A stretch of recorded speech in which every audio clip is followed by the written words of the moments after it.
You are listening to Three Kitchens, a member of the Alberta Podcast Network. Locally grown, community supported. Join your hosts, Erin Walker, Heather Dyer, and Sarah Somasundaram for some good old home cooking. Hey everybody, we have a podcast recommendation for you. Our fellow APN member Mess Hall podcast. Join hosts Avery and Lena as they sample, rate, and talk about fun food. I like this podcast, obviously because they talk about food, but they also throw in some history and fun facts about each episode's food theme. I listened the other day to one about marshmallows. Remember those marshmallow candies in the shape of strawberries? Turns out Lena's a huge fan. I'm not sure I was. Anyway, they're a married couple, so you know there'll be some disagreements and fun ridicule in their banter, and there absolutely is. So check them out. You can find Mess Hall Podcast wherever you listen, and you'll also find them at messhallpodcast.podbean.com. For more fun and informative shows, go to albertapodcastnetwork.com.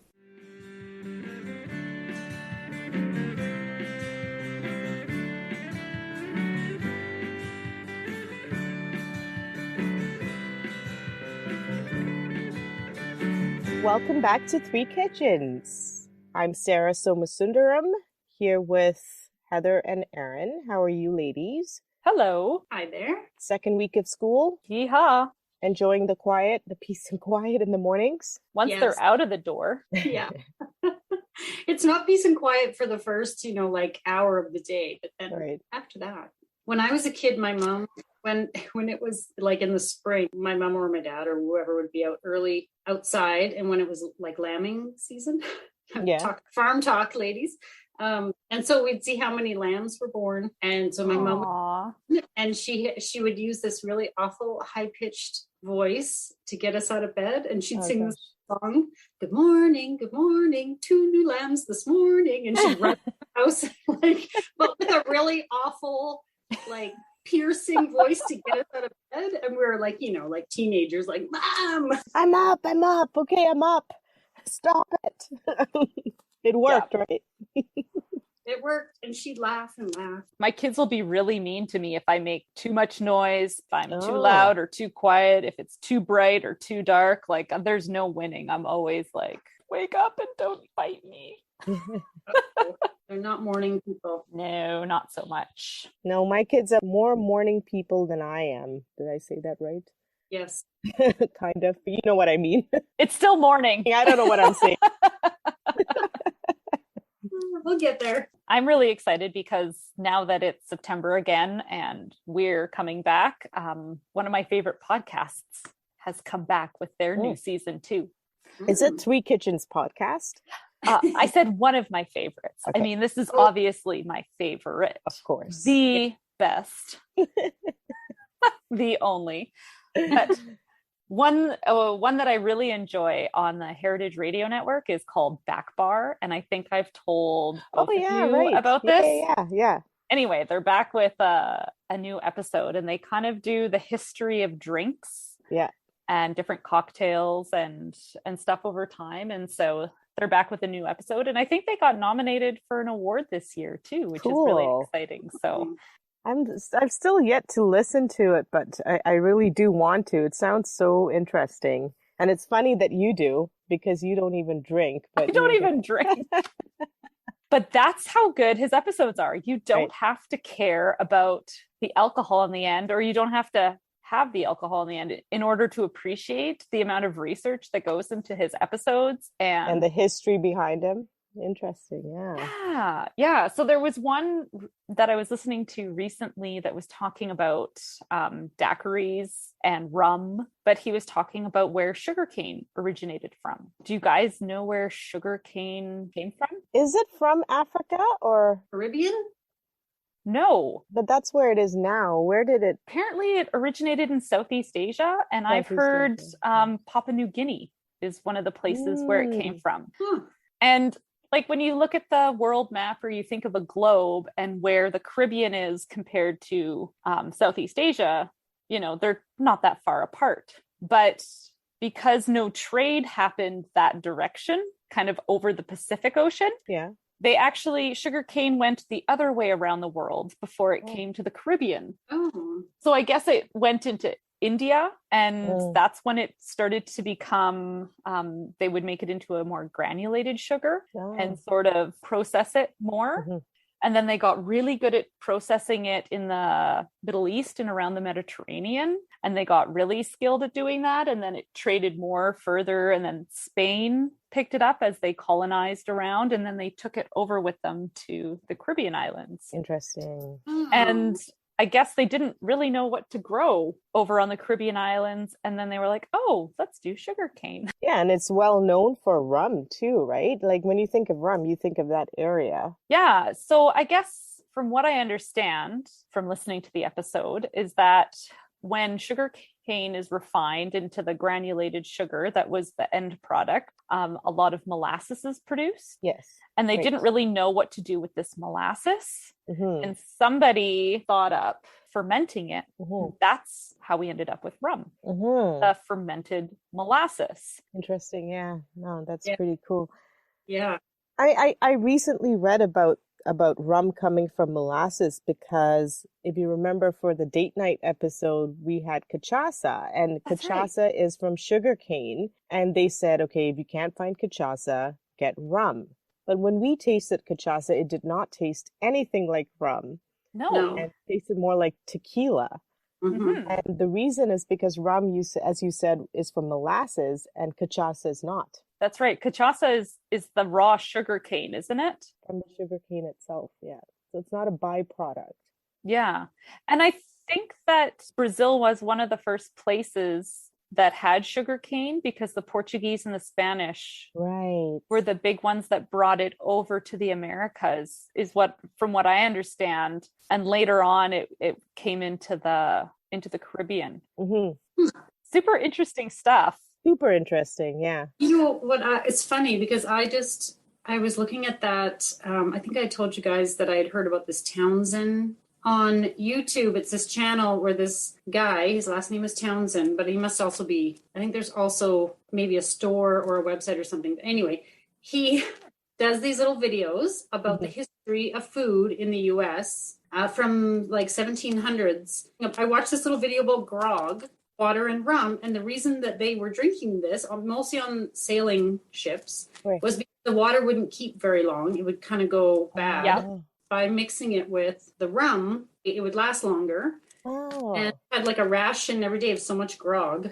The rum lasted longer. And so he talked about a lot of this same thing about how they had, but this was in the Americas, they had to bring sugar to make the rum, or even import rum sometimes when they get low and they get into port, and the first thing they do is find water so they can make grog for the sailors. So interesting that both listening to things about rum. He went into that same story too, but then I forgot the name of the English drink. So I'm really glad that you brought that up. And apparently, like, it wasn't like something that people wanted to drink. Like, rum had no value, essentially. A lot of these drinks start off like moonshine, right? And then apparently some of them would put lime juice in it because there was a plethora of limes. Grog commonly had this lime component in it, but they didn't know why their sailors weren't sick and losing their teeth where other sailors weren't. They didn't realize that the lime juice was preventing scurvy on their ships for years. Vitamins. But drinking this grog with lime juice, like, saved them. And probably made it taste a lot better too. Yeah, no kidding. I'm like, why am I drinking plain water? I should be drinking grog with lime juice. I'm going to have to check your water bottle every day now. Is this just water, Sarah? What's in here? Smells a little limey. So if you get a chance, you guys, Sarah, you definitely have to listen to this with your husband because I know he's a big Hemingway fan. And they have an episode that he does all about the Hemingway daiquiri. And it's fantastic. Fantastic. I totally thought you were going to say you need to listen to this with your husband because I know he's a big drinker. Where is she going? Both may be true. So, yeah, I'm sure he'd enjoy it, actually. He loves that history and stuff like. If you like drinking, and even if you don't like drinking and you just like history, and this guy puts together a great little podcast. It's called Back Bar, and you can find it on the Heritage Radio Network. So sounds great. So, back to school and being a little I don't know about you guys, but I get a little exhausted in the beginning of a new phase, right? I mean, it's exciting, but then there's that whole aspect of it's a little bit exhausting to get back into schedules and waking up in the morning and running around after school with after school programs. I find that in the first few weeks, it's kind of hard to have a lot of motivation to make big, yummy, delicious meals that we usually do over the summer. And the other thing that I find in the fall, and I think we're very lucky to live in a country that has 4 seasons, is that it gives us a little bit of inspiration to change up our menu. So I wanted to share a really easy meal, and all you have to do is go to the store and buy your favorite ramen packet. And this is where it gets really funny because I was talking to Heather and Aaron about what kind of ramen they like to eat. And what is it, guys? What I don't like to eat it. My children eat it. I like ramen. I'll own it. I eat Ichiban noodles and I like it. Ichiban, yeah. Okay, I like the Ichiban noodles too. My kids like the Mr. Noodle. Those are the 2 kind of ramen packets that we don't buy. But I'm not judging. If that's something you like, then go for it. If that's ramen shame from Sarah over here. All right, I ramen shamed you guys. I get it. Okay, I'm happy to switch my allegiance to a better ramen noodle if you just tell me which one. Educate us, Sarah, please. You know what? This episode is not about what kind of ramen you pick.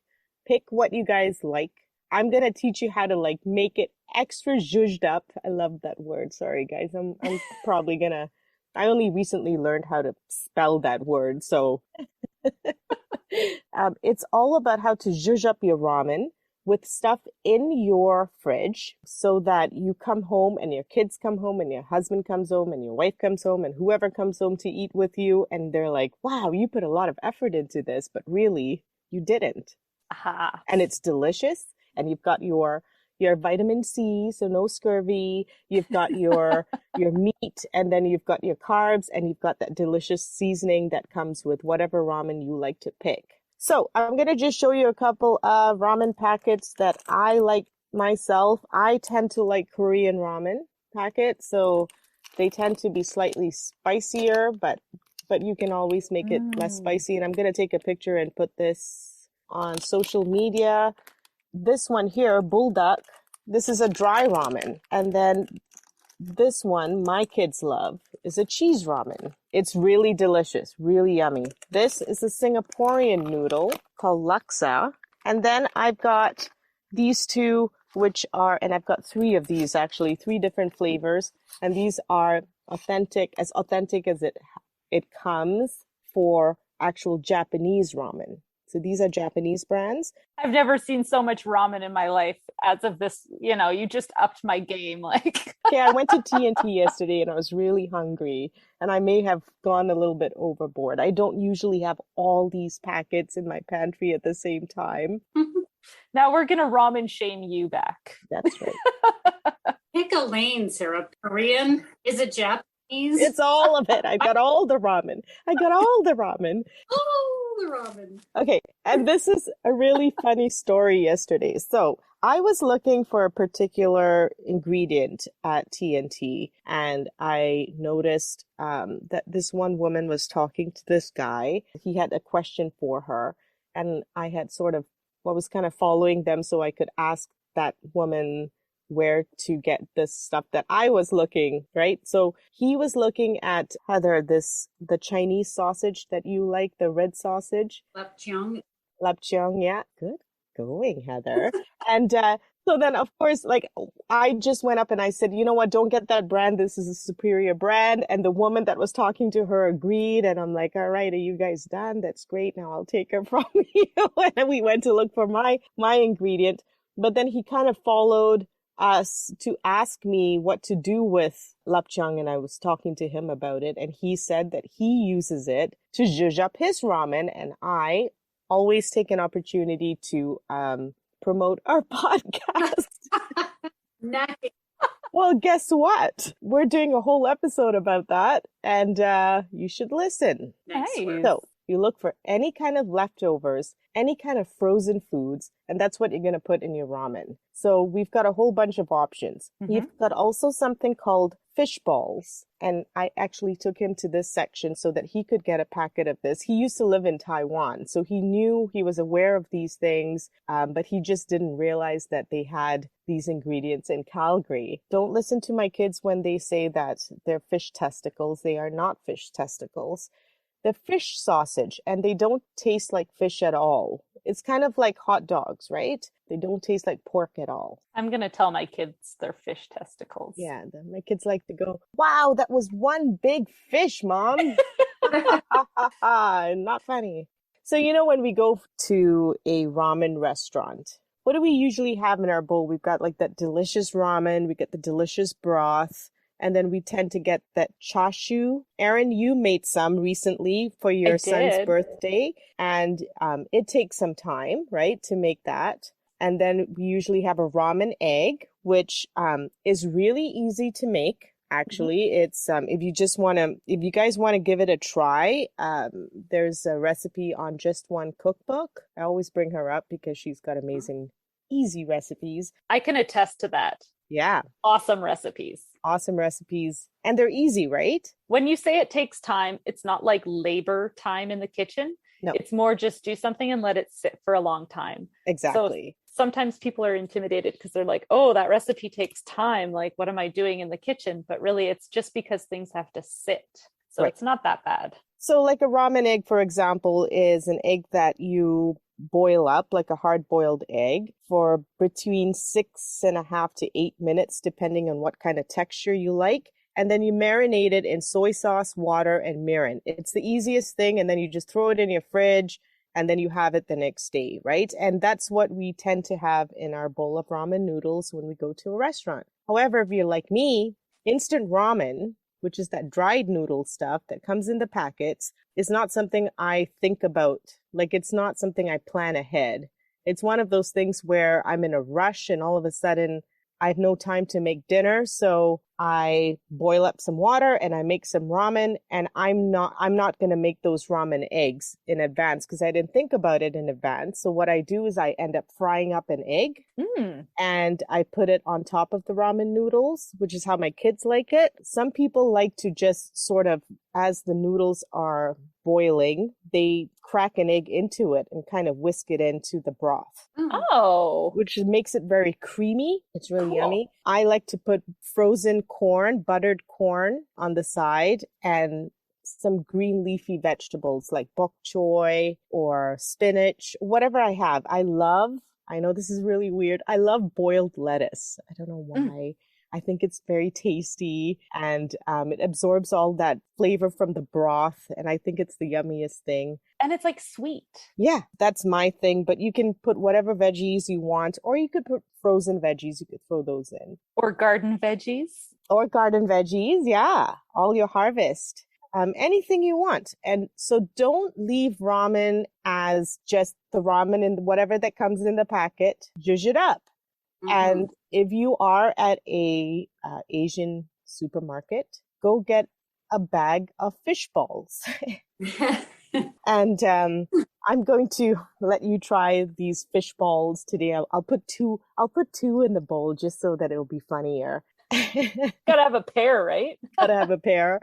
And all you do is you throw that in the freezer, and whenever you need a quick meal, you take it out and you throw it in your soup. So today you guys are coming over for lunch, right? Yes. I'll be knocking your door down. This is what I'm going to top up your ramen with today. Here's a really good tip for ramen making that not many people know. When you cook up your noodles, cook it up in plain water and then take it out when it's cooked. Do not let ramen get don't let noodles get soggy. It's just like pasta. It's not delicious. Take it out of the water when it's cooked and rinse it off with cold water. Okay. And then put it in the bowl. Then make your broth. And when you're ready to eat it, pour the broth over the noodles. So that's what I'm going to be doing. I'm going to be making the noodles. I'm going to be throwing it in the bowl. I'm going to make an egg for you guys, a fried egg. I'm going to put it on the noodles, some bok choy. I got some bok choy from TNT. You just have to kind of boil that up for 2 seconds and then put that in the bowl. And then I'm going to make the broth. But I'm also going to make our protein outside of the egg. Got to have more than one protein, right? And look this up from just one cookbook. It's called Tiba Shio. So Shio means salted. So I'm going to assume Tiba means chicken wings. Okay.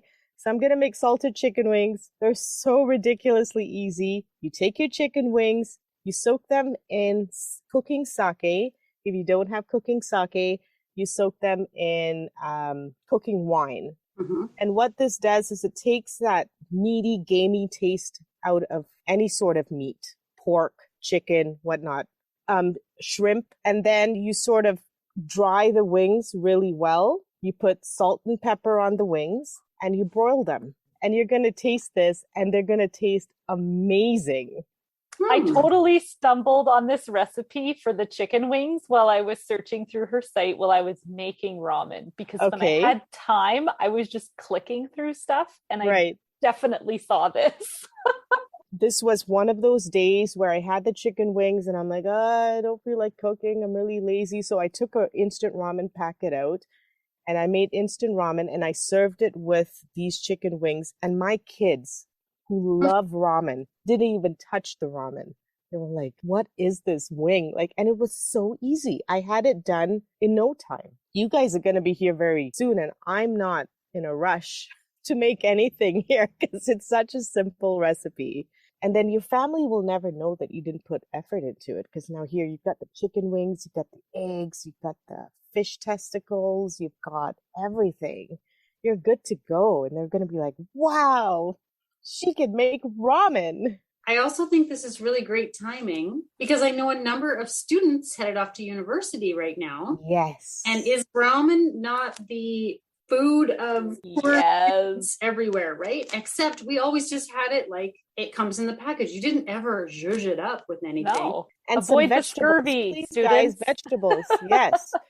Okay, every mom that has packed away a student off to university has to go now and make like a little ramen survival kit for their student now that they've been, in university for a little while and they were all, I can handle it, Mom. I don't need your help. But let's be honest, you do. You can put together your care package when the family gets together here in a month, and you can send your kid home with like the best little meal care kit and advice. I wonder if we should let Sarah go get cooking so that we can come. I'm getting hungry just talking about the ramen bowls. I'm very curious about fish balls. Fish balls. So I'm happy to be coming over for lunch. Yeah, no, there's nothing really much for me to do. It's really the chicken wings that are going to take the longest, which is going to take like 15 minutes. The ramen is just 5. So you have time to have a coffee and put your feet up before. Oh, yeah. Okay, come over for lunch, guys. See you soon. In Alberta, you get to choose who to buy your internet, electricity, and natural gas from. Park Power has low overhead, which in turn allows them to offer low competitive rates. Reach out for a no-obligation comparison by emailing estimates@parkpower.ca. If you decide to switch, it's easy. It's really just a change to your billing, and you can feel good knowing you are helping to give back to our communities with your utility bills. Learn more at parkpower.ca. Sarah, you made us lunch. We got to have some yummy ramen. Right? And did you think that was don't you think that was better than just like opening up an instant packet and then just adding the seasoning, right? It was well, of course. Yeah. And it was a different kind than either of us had ever had before. The broth was different. The broth was different. So good. I used a Singaporean instant noodle called Laksa. It's a very famous dish in Singapore. And so it was like coconut based. And so the broth was different. But then you had fish balls in it. Yeah. We got our fish balls. The fish nuts. And what else? We had that chicken with it. Oh, yeah. Chicken wings. The chicken wings. What did you think? What did you think about the chicken wings? So good. I could have eaten like a dozen of those myself. I'm not going to lie. I was disappointed there were only 2. Yeah. She's too polite to say it, but we were both just like, that's it. Oops. You fed me lunch. I'm not going to complain. Yeah. They were like so good. Nice and crispy and like a nice crispy salt and pepper wing. You can't go wrong with that. Can't go wrong. And it was such a quick meal. It was such a quick meal. I mean, I assembled it when you guys got there. Yeah. I had a couple of things started and then I just assembled it really quickly and it was there in front of you to eat within a few minutes. So easy September meals. I think that September is a perfect month for that when we are back to school and running around like with our heads cut off, basically. Yeah. Right. It has been a crazy month so far. Is September always this crazy? Is it always this crazy or does it feel worse than normal? I think we're just so out of our regular ability to do stuff. I guess. I don't know. We're so out of practice at life that yeah. September is like a warm up because activities don't even start until next month. Like I'm just starting to think about signing my kids up for some activities and I'm like, how am I going to do this? Oh, we got it starting tomorrow. The one and only activity starts tomorrow night. Oh, so I'll see how I do. I wish you such luck. What's the activity again? Oh, they're going to take a hip hop class, but they're both in the same class, so that's nice. I don't have to go two different directions. Is that the one? It's Pulse. Pulse, yeah. Yeah. Yeah, my younger son took that and he loved it. He loved hip hop class. Yeah. Are they doing it with their friends? They are. So that's another exciting thing. The four of them are doing it together. So that'll be fun. Those boys are just wonderful. I love the four of them. They're just so cute. Yeah, they are. But something like ramen would be a great dinner for those nights when exactly because their class starts at 6:30. By the time we get home, it's like going to be bedtime. So a quick dinner before we go, a snack when we get home, like this, it would be a great thing because it wouldn't require a whole lot of time on my part. Yes. And a great night. Like, so this weekend, Heather's family and my family went off to the honey farm. That's right. Chinook Honey Farm. And that was really fun. But halfway through, my son complained of a tummy ache and ended up going to the hospital nearby. And this had nothing to do with the honey farm. It just, he had his own issues and he's okay and everything was okay. But we ended up coming home quite late. And those are the kind of like nights where you don't have you're like, I can't make a dinner, a nice big dinner last minute. A ramen dinner comes in handy for times like that, right? And I like your suggestion for it as an after school snack because often my kids come home because we're home pretty early from school. They're ravenous and they need a snack and they know how to make the instant stuff. Yeah, and they can start making these things. If I have all the little things that they pop on the side kind of in the fridge and ready, like it's not that hard to have a couple hard-boiled eggs waiting around. Right. Like they can make their own snack. And the fish balls. What did you think about the fish balls? Oh, I like those fish balls. Right. I'm already planning to go to T&T on my next shop trip because and I'll put a picture on social media of what they look like. We'd never had them and I don't think either of us really knew what to expect of them, but I thought they tasted like that imitation crab that's made from like pollock or whatever.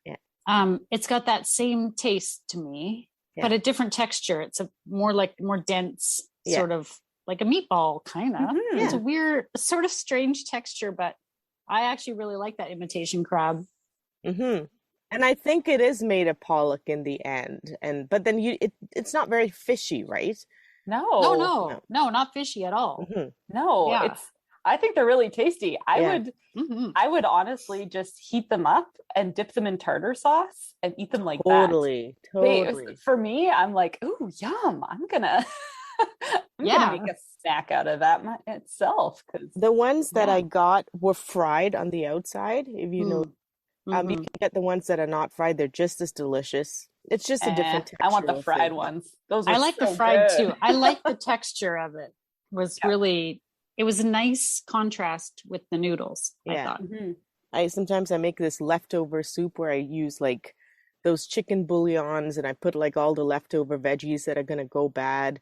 And then I throw in fish balls and there's a soup Really easy, quick soup that we can have with rice or something. Great idea. Yeah.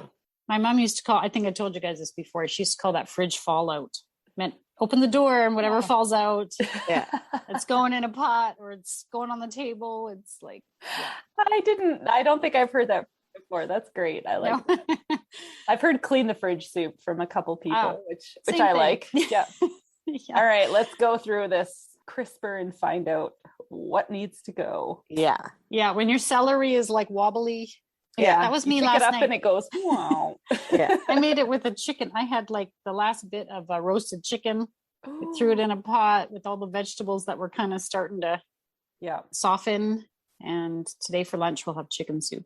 Fish balls will be good in that too. Totally. But I don't have them yet. They keep in your freezer forever. So it's such a convenient thing to have. Well, if I hit up T&T on my shopping trip this week, Heather, I can always pick you up an extra pack of balls.